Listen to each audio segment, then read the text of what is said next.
রাজ্যসভা নির্বাচনে আজ মনোনয়নপত্র জমা দিলেন মোট 5 জন প্রার্থী। বিধানসভায় গিয়ে মনোনয়ন জমা দেন তৃণমূল কংগ্রেসের 4 প্রার্থী বাবুল সুপ্রিয়, কোয়েল মল্লিক, রাজীব কুমার ও মেনকা গুরুস্বামী। অন্যদিকে বিজেপির তরফে মনোনয়ন জমা দেন প্রাক্তন রাজ্য সভাপতি রাহুল সিনহা।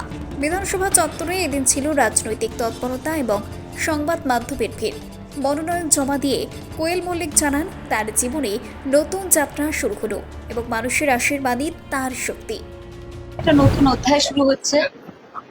এটা একটা গুরু দায়িত্ব।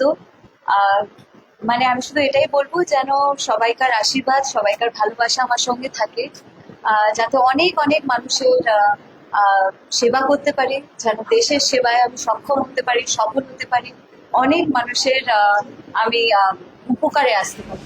বাবুল সুপ্রিয় বলেন, মঞ্চ যাই হোক, পারফরমেন্সই শেষ কথা। রাজ্যসভাতেও মানুষের কাজ করার চেষ্টা করবেন তিনি। যেমন আপনি একটা স্টেজে গেলে লোকে, যখন আমি পলিটিক্সে এসেছিলাম সেই ধারণাটা এখনো তাই, একটা স্টেজে গেলে আপনাকে মানুষ গানের রিকোয়েস্ট করে, এই গানটা গান, সেই গানটা গান। That's a stage platform for performance. এটাও একটা প্ল্যাটফর্ম ফর পারফরমেন্স, খালি যে রিকোয়েস্টের ধরন, the type of request, that change. প্রাক্তন ডিজি রাজীব কুমার বলেন, ঈশ্বর এমন দায়িত্ব দেন না যা পালন করা সম্ভব নয়। Sure, God will not give me a responsibility which I cannot fulfill. And this I'm repeating the words of I said, the mother tongue. I just wish he would not trust me so much. That's what I say. Menaka Guruswamy জানান, এই সুযোগ পেয়ে তিনি গর্বিত। Grateful to have the opportunity to serve in the upper house of parliament, which is crucial in the context of lawmaking.